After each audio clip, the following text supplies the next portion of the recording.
রাগের মাথায় আপনি সন্তানকে বললেন তুই মর, ফেরেশতারা বলল আমিন। তোর ভবিষ্যৎ অন্ধকার, ফেরেশতারা বলল আমিন। রেগে মেগে আপনি আপনার মেয়েকে বললেন জীবনেও তোর কপালে স্বামীর ভাত জুটবে না, ফেরেশতারা আবারও বলল আমিন।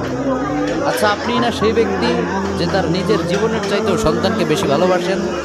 আপনি না সেই ব্যক্তি যে তার সন্তানের জন্য হাসতে হাসতে নিজের জীবনটাও দিয়ে দিতে পারেন?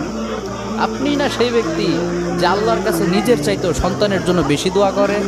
তাহলে কি করে নিজের হাতে নিজের সন্তানের এত বড় ক্ষতি করতে পারলেন? Doesn't make any sense. Common sense বলতে কিছু নাই আপনাদের? আপনারা কি জানেন না আপনাদের রাগের মাথায় বদদোয়া করাগুলো ফেরেশতারা আমিন বলে? দাওয়াতুল ওয়ালিদ আলা ওয়ালাদিহ, বাবা মা তার সন্তানের জন্য যেই দোয়া করে সেটা ভালো হোক কিংবা বদদোয়া হোক, আল্লাহ সেটাই কবুল করে নেয়। এজন্য খবরদার, নেভার কার্স ইউর চিলড্রেন। রাগের মাথায় কখনো সন্তানকে অভিশাপ করবেন না। খুব বেশি রাগ উঠে গেলে তার জন্য উল্টা